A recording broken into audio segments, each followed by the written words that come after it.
Tehran's busy Engulab Square, a large billboard dwarfs vehicles passing by. It depicts a U.S. plane and a ship stuck in a net in the Strait of Hormuz and reads, "The entire Persian Gulf is our hunting ground." It's just one of the propaganda posters boasting of national unity and victory over the United States on display in Iran's capital. The displays come just months after Iran's deadly crackdown on mass protests and as war worsens the economic pain for Iranians. But unlike the revolutionary religious messages of the past, today's propaganda emphasizes nationalist themes aimed beyond a hardline support base. Ali Vaez, the International Crisis Group's Iran project director, says it's unclear if the propaganda will have much influence. All that the regime can achieve is marginal because the majority of the people are disillusioned with the system as a whole, regardless of who's in charge and what kind of messaging they deploy.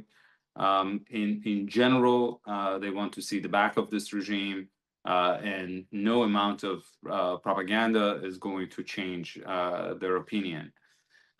But there are, on the margins, some fence sitters, and that for the regime is important. Iran's success in closing the Strait of Hormuz, through which a fifth of the world's oil and natural gas flows, has featured prominently in messaging abroad and at home. This large billboard shows a cloth stapled across Trump's face in the distinctive shape of the strait.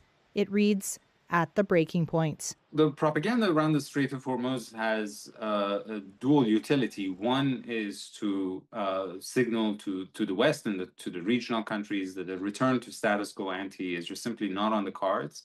Iranian authorities are also staging military-themed mass weddings and public gun training sessions in mosques to boast a spirit of national resistance.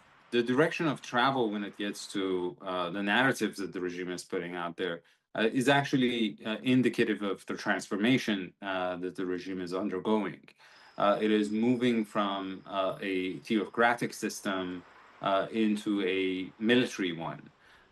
It is increasingly seeing people in charge who are of a younger generation, of a generation that has basically been disillusioned with some of the ideology of the early years. But the economy in Iran, already faltering before the war, risks further breakdown and could lead to further internal unrest.